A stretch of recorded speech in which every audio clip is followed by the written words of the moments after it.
दोस्तों यूं तो इस दुनिया में जंग का सिलसिला हजारों सालों से चला आ रहा है, लेकिन अलग अलग समय पर जंग के लिए अलग अलग हथियारों का उपयोग किया गया।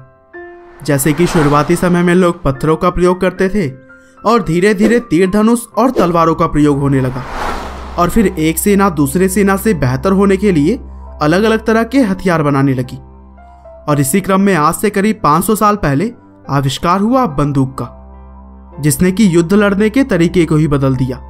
और उस time lock and fire type के बंदूक यूज किए जाते थे, लेकिन आगे चलकर बंदूकों की दुनिया में भी काफी सारे बदलाव आए और समय के साथ साथ इसके भी टेक्नोलॉजी में सुधार आता रहा। और जब हम आज बंदूकों की बात कर ही रहे हैं तो क्यों ना हम बात करते हैं सैनिकों की सबसे पसंदीदा हथियारों में से एक AK-47 नाम से पहचानी जाने वाली ऑटोमेटिक राइफल की, जो कि जंग के मैदान में दुश्मनों के छक्के छुड़ाने के लिए काफी है। लेकिन क्या आपको पता है कि इसे किसने और क्यों बनाया था? शायद आप नहीं जानते होंगे, लेकिन इस बंदूक को बनाने के पीछे भी बड़ी दिलचस्प कहानी है। और यह कहानी शुरू होती है आज से करीब 78 साल पहले से, जब 1940 में दूसरे विश्व युद्ध के दौरान मिखाइल कलाश्निकोव नाम के एक आदमी को कंधे पर गोली लग गई। दरअसल मिखाइल सोवियत सेना में एक टैंक कमांडर थे और गोली लगने के बाद उन्हें अस्पताल में भर्ती करवा दिया गया। उसी दौरान सेना के कुछ सिपाहियों ने उनसे सोवियत राइफल्स की खराब क्वालिटी और जर्मन राइफल्स की तुलना में उनके हथियार काफी कमजोर होने की बात कही, जिससे कि सोवियत सैनिकों की बड़ी संख्या में जान जा रही थी। और इन्हीं प्रॉब्लम्स को देखते हुए मिखाइल ने एक बेहतरीन वेपन डिजाइन करने का निश्चय किया और अस्पताल से छूटने के बाद उन्होंने उस प्रोजेक्ट पर काम करना शुरू कर दिया। मिखाइल ने 1942 में सब मशीन गन और 1943 में एक लाइट मशीन गन पर काम किया, और फिर 1944 तक उन्होंने सेमी ऑटोमेटिक गैस से ऑपरेट होने वाली एक बंदूक बनाई, जो कि एक लंबे स्ट्रोक पिस्टन पर आधारित थी। इस बंदूक के साथ उन्होंने एक गन कंपटीशन में पार्टिसिपेट किया, लेकिन वहां पर उनकी बंदूक SKS-45 सिमनो नाम की बंदूक से हार गई। हालांकि दोनों बंदूकों का डिजाइन आपस में काफी मिलता जुलता था और फीचर्स भी काफी हद तक सेम ही थे।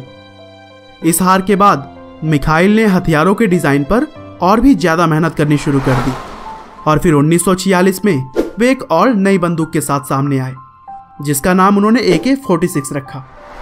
और फिर नवंबर 1947 में मिखाइल ने पुराने सभी बंदूकों से सीख लेकर काफी सारे बदलाव के बाद एक नई बंदूक के ऊपर काम खत्म किया, जिसके प्रोटोटाइप में बैरल के ऊपर एक लंबी गैस पिस्टन फिट थी, और इसी राइफल का नाम था AK-47। बंदूक का डिजाइन काफी सिंपल था और इसे इस्तेमाल करना भी बेहद ही आसान। इस बंदूक को 1948 में ट्रायल के लिए आर्मी को दे दिया गया, और आर्मी ने भी इसे हर कंडीशन में यूज करने के लिए सबसे बेहतरीन हथियार बताया। और फिर 1949 से ही यह राइफल सोवियत और रूसी सेना के साथ में है। साथ ही दुनिया भर के लगभग 106 देशों के सैनिक इस राइफल का उपयोग करते हैं।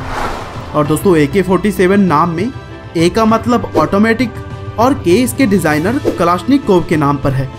साथ ही 1947 में इसका आविष्कार हुआ था, तो 47 वहां से लिया गया है। और दोस्तों इसके डिजाइनर मिखाइल ने इस बंदूक से अपने पूरे जीवन में एक भी पैसा नहीं कमाया था। इस आविष्कार को वो अपने देश की सेवा मानते थे।